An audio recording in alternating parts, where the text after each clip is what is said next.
si General Mempin. Sabi niyo po, General, wala talagang gastos ang Deped dito? To be stated that clarified, kanina. because as I was asked if the confidential funds is used for the conduct of wireless, so it's clear that no funds is downloaded or given to the Philippine Army for the use of the conduct of wireless, but if confidential fund is given General, to informers that is of tantamount to saying na walang gastos ang Deped sa inyo. When you said that they did not or Deped did not download any fund to the military. Tama? That's correct, So, Your Honor. what you wanted to say, walang ginastos ang Deped sa taga-military when it comes to the Youth Leadership Summit. Do you confirm that? That's I confirm that's correct, Your Honor, Mr. Chair. Mr. Chair, I am very much surprised. Ito naman tayo kay, kay LUISTRO, no? Guys, like and share, guys. Ano naman to kay LUISTRO. Pakinggan natin to. Colonel Buransing, there is a certification here signed by you, I suppose. This is dated January 1, 2024. You are certifying about the 8 activities for the Youth Leadership Summit with 531 participants, as well as information education campaign with 53 activities and 9,428 participants. Do you confirm this? Colonel Buransing, you are recognized. Thank you, Mr. Chair. I confirm that, Mr. Chair. I observe that the certification is addressed to whom it may concern. And then, at the end of the body, it says, for the commander. Kanino ho ba talaga naka-address itong certification na ito, Colonel? If I may, Mr. Chair, I'd like to explain about the certification. Please continue, Yes, Colonel this, Buransing. our job, the 1st Infantry Division covers the whole of Zamboanga Peninsula and both Lanao Province. The confidential fund dito, no? Huling-huli na sila ni ni LUISTRO. Galing dito ni Congressman LUISTRO, Mr. Chair, first of all, we have on criminality, we have resource persons from the Philippine National Police. Can you please name names? Yes, we usually have the Chief of Police of the municipality. Please be specific, Colonel. Okay, ma'am. So, the ones that conducted the Youth Leadership Summit, ma'am, are line units, infantry battalions under us. So Kindly we have, give names, please. yes, the Chief of Police. For example, Mr. Chair, if I may, the Youth Leadership Summit, August 7 to 9 August 2023, conducted in Barangay Poblacion, Madaya, Maging, Lanao del Sur. Mr. Chair, there are 8 Youth Leadership Summit, so at the very least, I'm expecting 8 names who were the resource speakers during that time. Yes, ma'am. If I may continue to read it, ma'am, it's in the report. Kindly limit the answer, Please Colonel, continue, to the Colonel. question. So Buransing.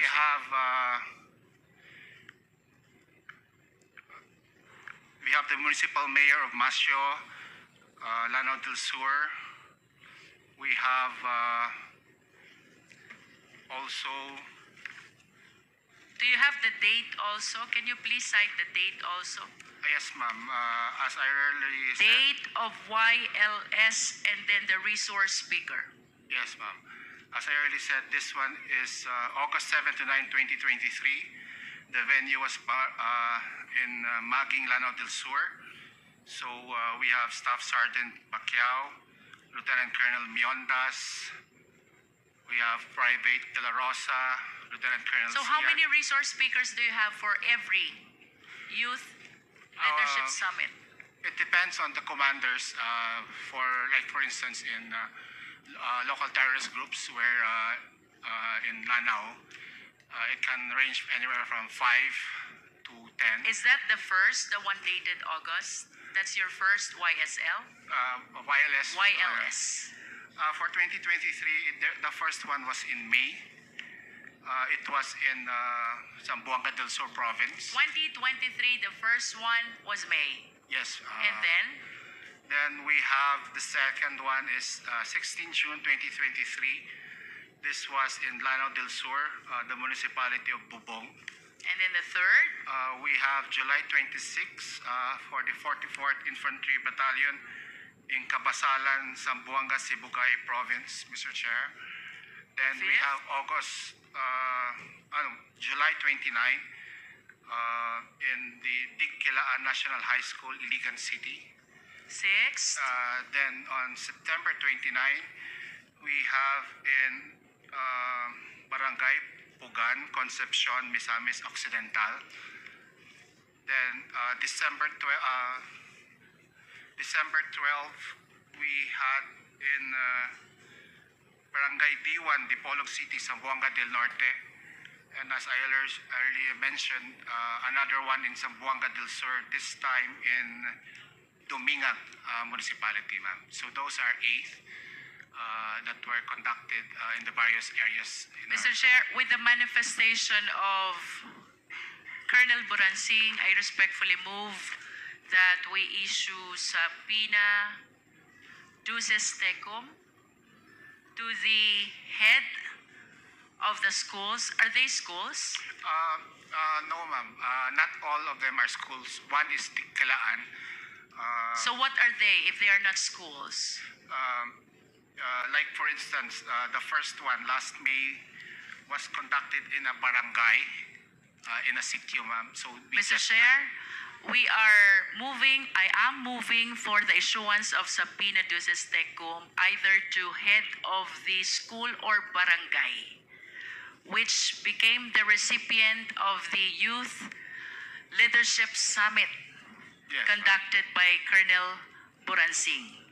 Yes, ma'am. Now let's go to... There's a motion by Honorable Congressman Luistro to issue a subpoena duces tecum to the head of school or barangay, Second, Mr. subject Chair. to the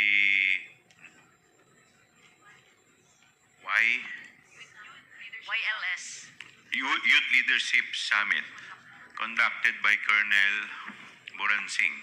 Is there any Second, Mr. Chair. Duly seconded by Honorable Flores. Is there any objection? Hearing none, the motion is carried. May we request as well, Mr. Chair, that the documents in the possession of Colonel Buransing, which I believe pertains to the Youth Leadership Summit, be submitted to the committee? Mr. Chair, according to the Freedom of Information Act, since these are confidential, we can share it, but if we follow the Act, the Philippine Army or the General Headquarters Armed Forces would like to ask a written request from the committee, which is according to the Freedom of Information Act. Then we will provide. COMSEC is requested to draft a letter Thank you, Mr. as Chair. requested by Colonel Buransing. Please continue, Congressman Luistro. Mr. Chair, I wish to direct the next question to Lieutenant Sangdaan. Lieutenant, Lieutenant, kindly occupy one of the seats.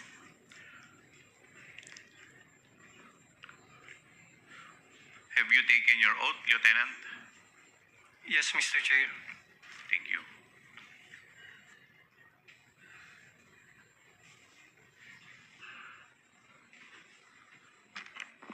Lieutenant Sangdaan, I have here a certification which bears your signature, I suppose. This is about the 22 activities for the Youth Leadership Summit and 49 activities for the Information Education Campaign. This was held in the provinces of Ilocos Norte and Ilocos Sur as well as La Union. Do you confirm this certification? Yes, Mr. Chair, Your Honor. And the certification, similar to the one issued by Colonel Buransing, is addressed to whom it may concern on the upper part and then on the lower part for the commander. For the record, Lieutenant Colonel Sangdaan, kanino niyo po ba talaga ina-address itong certification? Lieutenant Yes, ma'am, to Sundalo. the Deped, ma'am. And can you be particular? Sino po sa DepEd? Ma'am, can I just give the background, ma'am?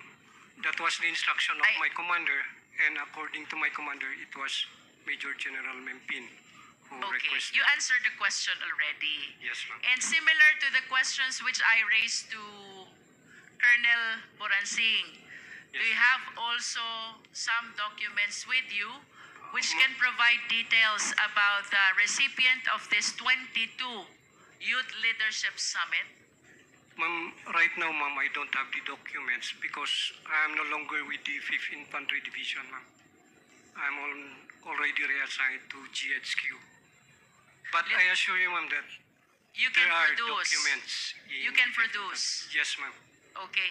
May I just state for the record, Mr. Chair, that Lieutenant Colonel Sangdaan manifested his commitment to submit the document about the 22 activities for Youth Leadership Summit.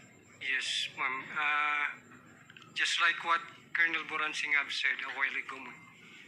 I think it's much better for the... Yes, we will. We Yes, will, ma'am. Lieutenant Colonel. Yes, What is The important, manifestation Lieutenant of Colonel? Colonel Sangdahan for the committee to write a letter. Yun po ba yung gusto ninyo? Yes, ma'am. Yes, Okay. sir. Yes, sir. Yes, The Mr. COMSEC is requested to please, is directed to please write a letter requesting for the documents as requested by Congresswoman Luistro. Please, Your Honor. please continue, Congresswoman Luistro. But at least, Lieutenant Colonel Sangdaan, can you name some of those 22 activities? Yung naaalala nyo lang po, because this is quite a lot compared to the one which Colonel Buransing had. He had only 8. You had 22.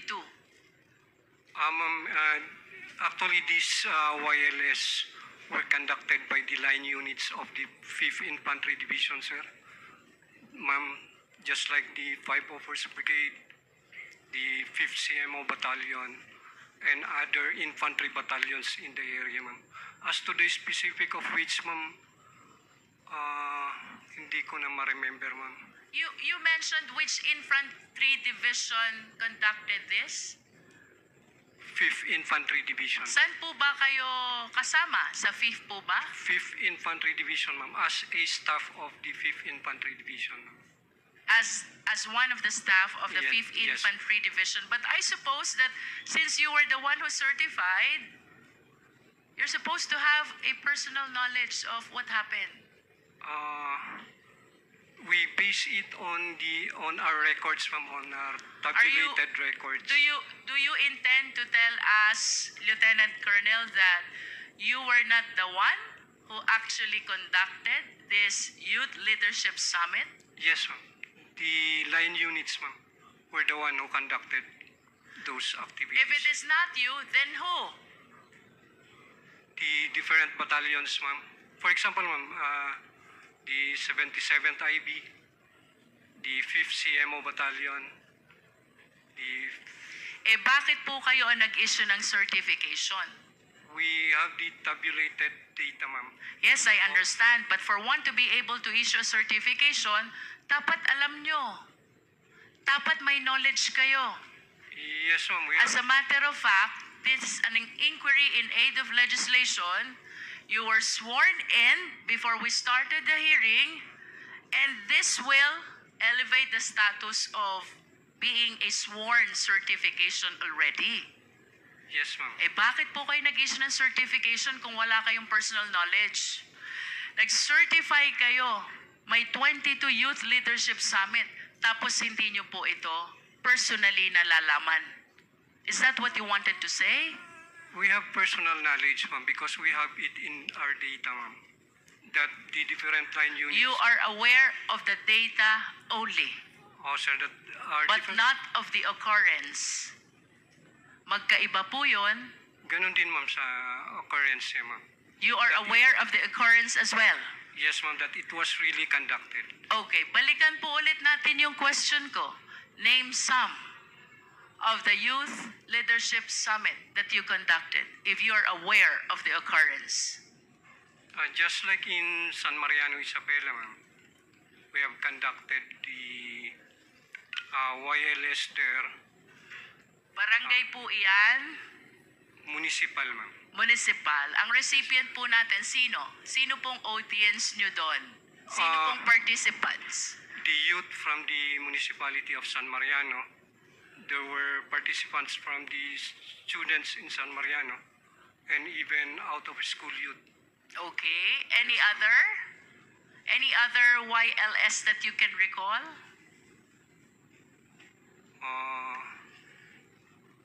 As reported by line units, ma'am, also in Baguio City. You are basing your testimony, Lieutenant Colonel, on the report. Tama po ba? Yes, That's what ma'am. you said. Yes, ma'am. And this will only mean that you are not aware of the occurrence. If the statement that you're giving to us is based on the report and not on the personal knowledge of the occurrence, then you have no personal knowledge of how it happened. I'm aware, ma'am, that it You was are really aware of the conducted. data, you are aware that it happened, but you were not personally there. Yes, yes. You did not participate. Yes, ma'am. We only provided some speakers as requested by the concerned unit. How about this 22 that you mentioned in your certification? Ito ba na-attendan mo lahat? No, ma'am. Honestly, ma'am, no. Ilan out of 22 ang na-attendan mo, Lieutenant Colonel? I think only in San Mariano, ma'am. Only in San Ma'am, Mariano? can I give a background on... May I just make a manifestation? How can you validate an accomplishment report with a certification? The signatory has no personal knowledge of what happened. Lieutenant Colonel was able to attend only 1 out of 22 Youth Leadership Summit. And this is okay with COA? I'm sorry, but I do not understand. Colonel Buransing, if I may call you again, yun pong 8, ilan ang na-attendan nyo doon? Colonel Boransing.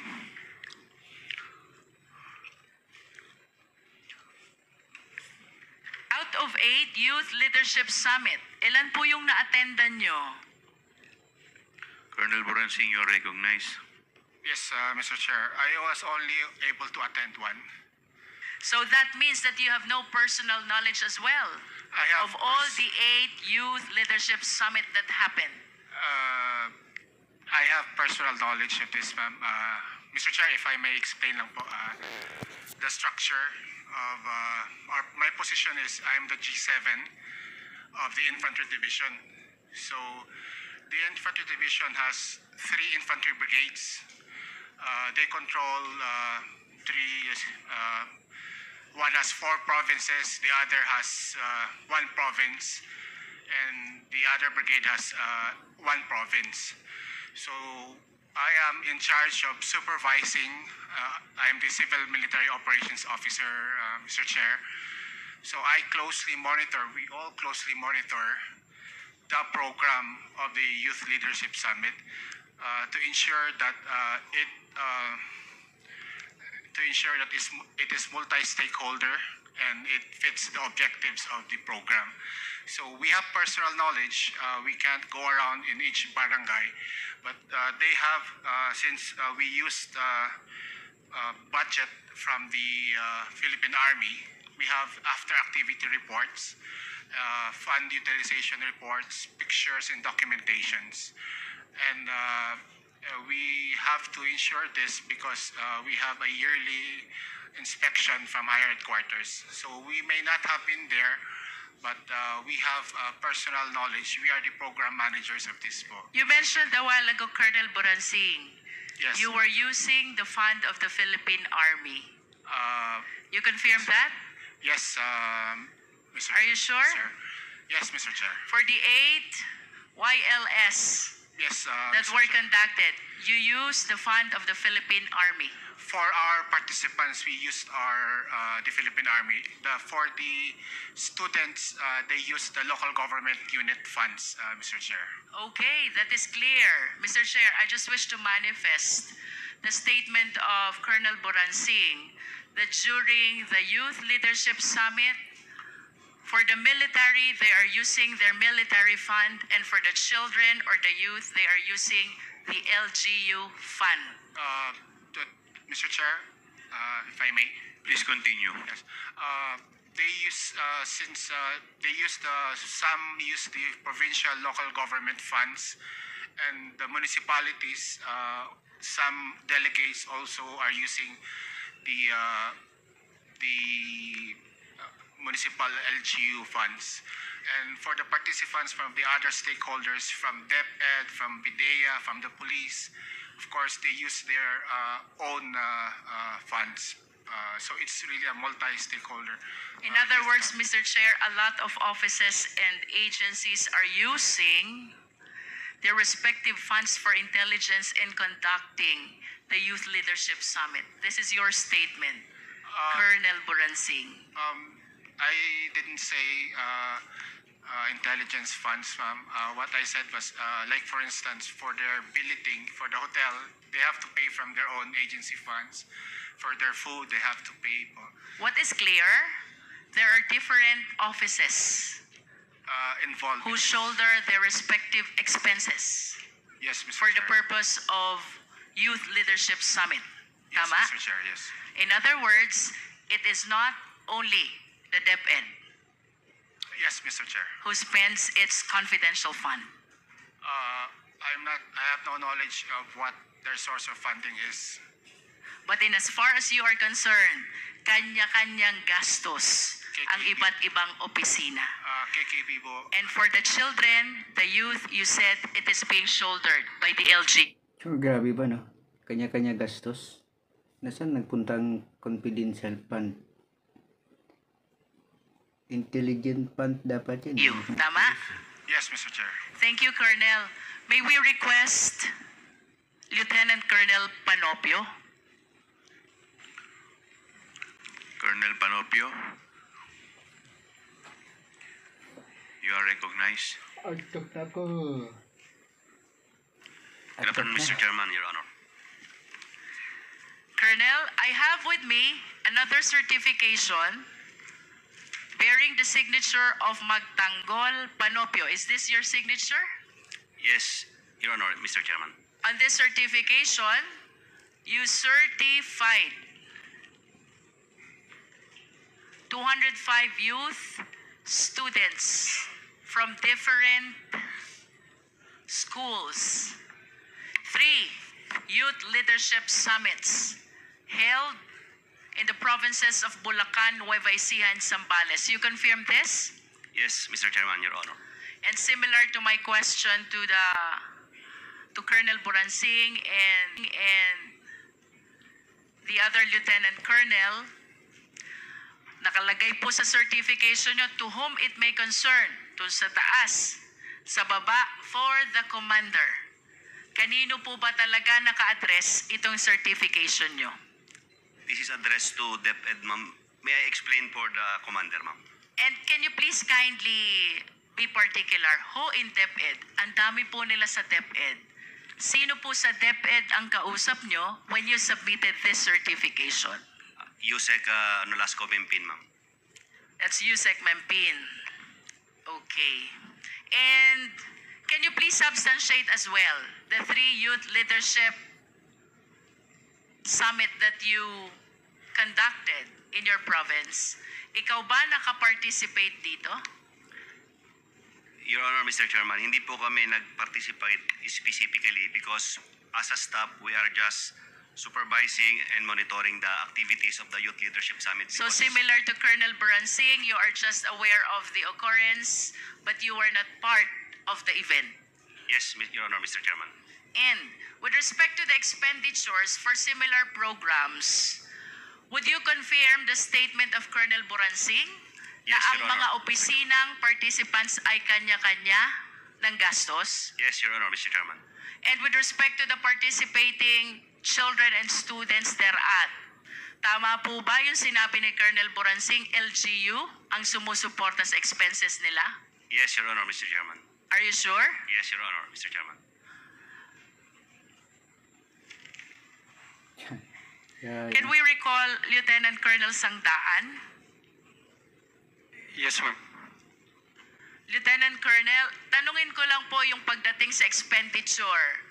Do you confirm the statement of Colonel Buransing? Kanya-kanya ng gastos lahat ng opisina. Yes, ma'am. Yes, ma'am. And with respect to the children and the youth, it is the LGU The who support the expenses. Yes, ma'am, through their PAPS plan, ma'am. Thank you. Mr. Chair, I am done with Lieutenant Colonel Panopio. I wish to proceed to Major Dom. Dombrigue. Dombrigue. Major Dombrigue. Major Dombriding, you are recognized. Have you taken your oath, Major? Nakapag-take na po kayo ng oath. Okay po. Major, meron po kayo ditong submission prepared by you, certified by Lieutenant Colonel Panopio. This is about the Joint 7th Infantry Division Deped Anti-Insurgency Campaign from January 1, 2023 to December 31, 2023. Do you confirm, Major, na ang ay 313 insurgency awareness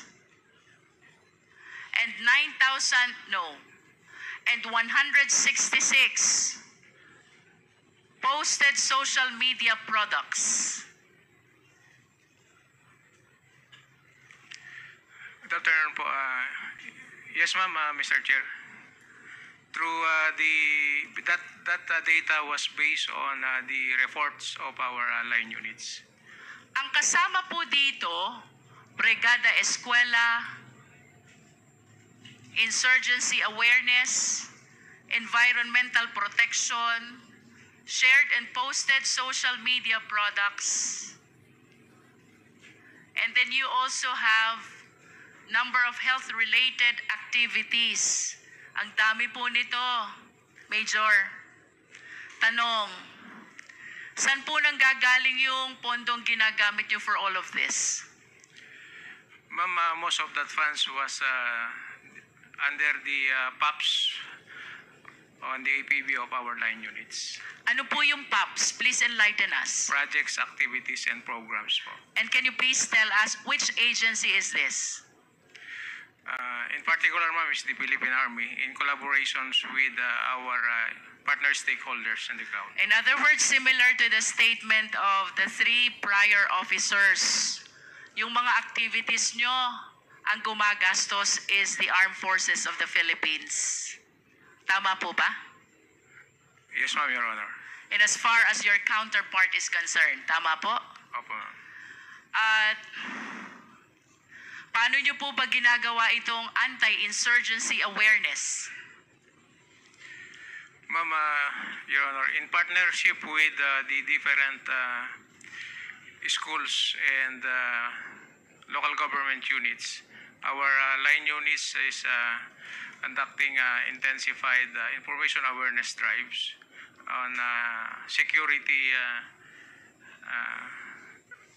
awareness, ma'am. How about the social media posts? Paano nyo po ba ginagawa to? utilizing the social media platforms of our infantry divisions and our line units, ma'am, we cross-post social media products of the AFP units and to include, ma'am, the other agency social media products. Rough estimate lang po, Major. Sa tingin nyo po, itong mga reported activities nyo na to, total of 9,712, the activities I mentioned earlier. If you're aware, mga magkano po ang nagastos na pondo ng AFP dito? With that figure, the number of anti-insurgency flyers distributed, very minimal expenses lang po dahil printed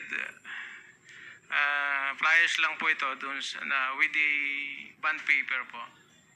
You're saying minimal. You're saying minimal. Minimal expense. You said that? Yes, ma'am. And it will no way reach 15 million. Tama? Hindi po, ma'am. Hindi. Hindi po. No way. No way. Thank you. Mr. Chair, gusto ko pong balikan si General Mempin. General Mempin, you are I'm about to recognized. wrap up, Mr. Chair. Yes, Your Honor, Mr. Chair. General, kanina po sabi nyo,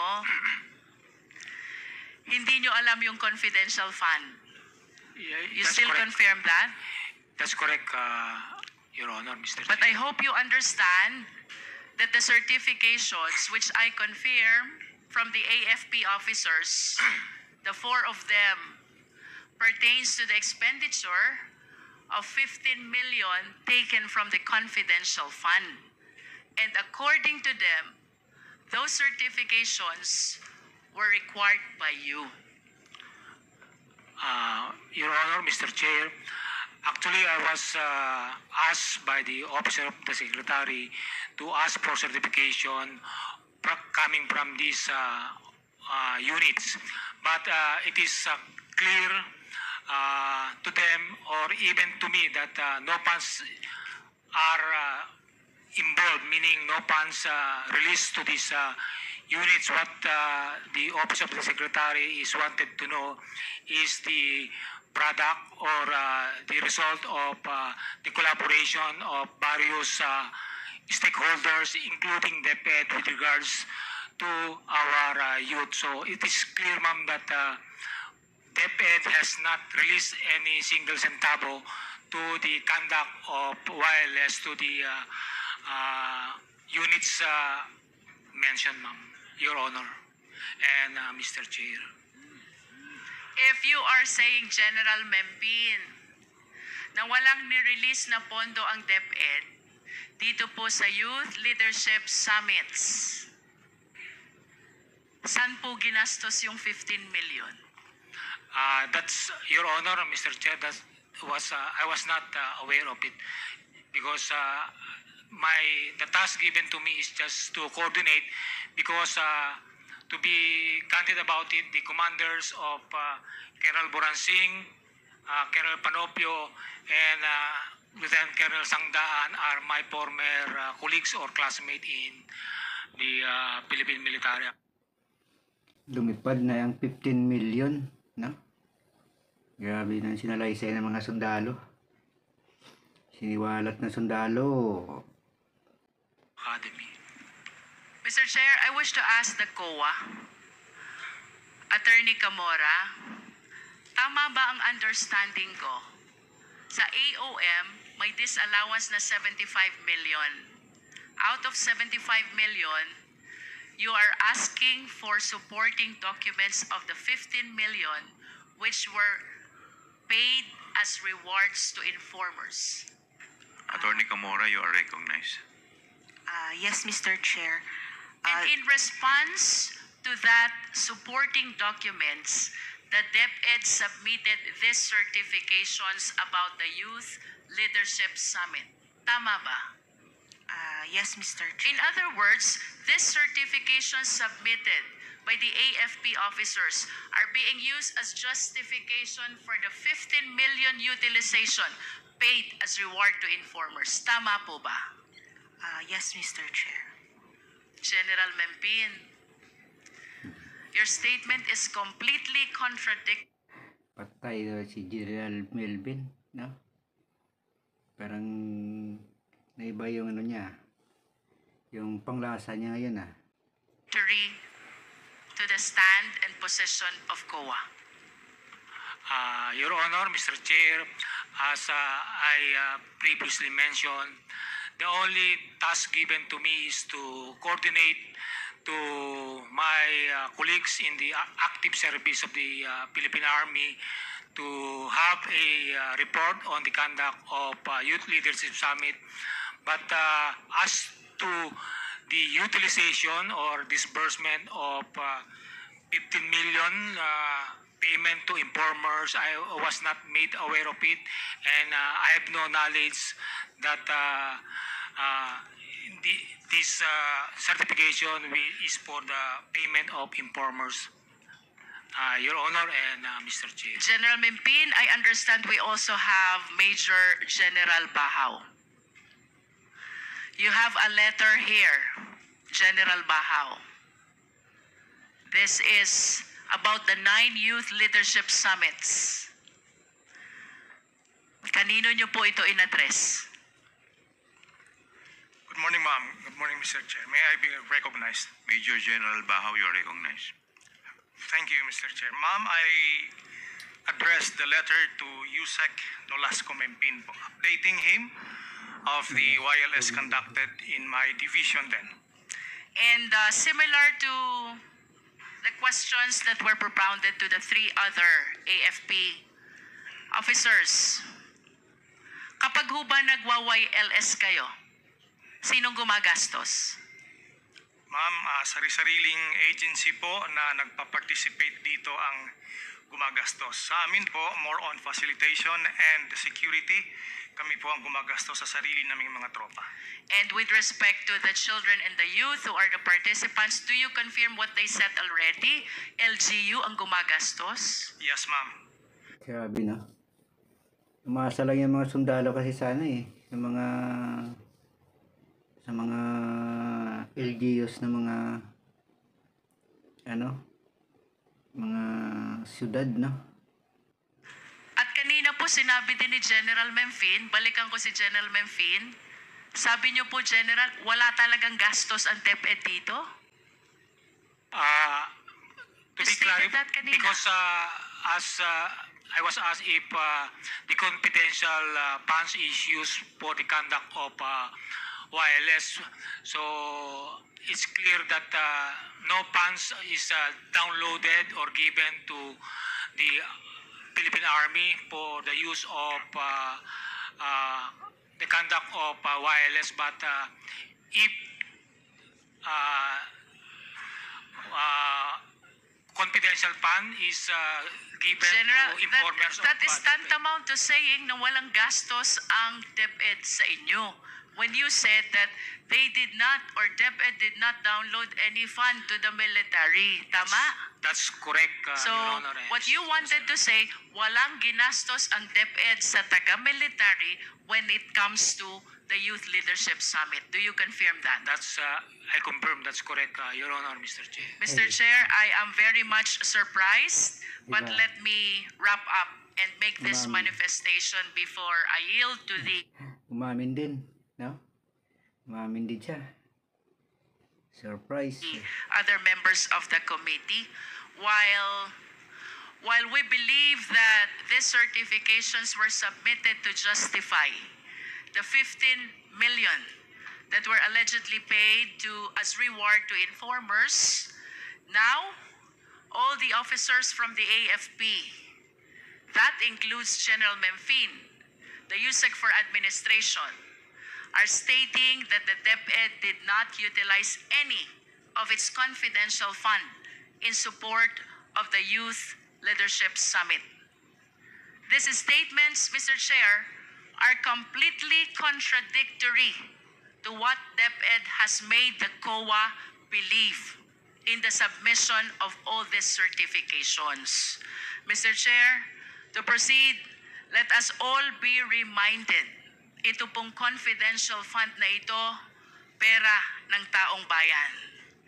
We all of us are accountable to the Filipino citizens. Public office is a public trust. We should be accountable to the people at all times, and I do not understand why these people who are supposed to explain the 15 million is totally unaware of the same, because they are saying that they never use the Deped fund and what they use is the fund of the AFP. While we understand, Mr. Chair, that confidential fund by its nature is not encouraged to be scrutinized, there is nothing under the law that prohibits the same as well. There are important observations, Mr. Chair. Number one, among all civilian agencies, DepEd is one of the very few with confidential fund. Two, DepEd had this confidential fund only in 2023 and never in prior time. Three, I hope we can show also that while the DND, which has a mandate to address the national security, has 37 million confidential fund only, the Department of National Defense has 37 million. The DepEd, which mandate does not include national security, has 150 million confidential fund. Mr. Chair, to continue, while the police, the AFP officers already denied this YLS, having been supported by DepEd, 15.54 million po ang amount that the DepEd is trying to justify in making use of the certifications that were submitted by the AFP. Number 5, Mr. Chair, prior to 2016, pag ang pinag-usapan po natin ay Youth Leadership Summit, it is the AFP who leads and they just coordinate with DepEd. But on the report that was given by COA, it seems to appear that the one leading the Youth Leadership Summit is the DepEd in coordination with AFP. Paligtad po ito. Number 6, Mr. Chair,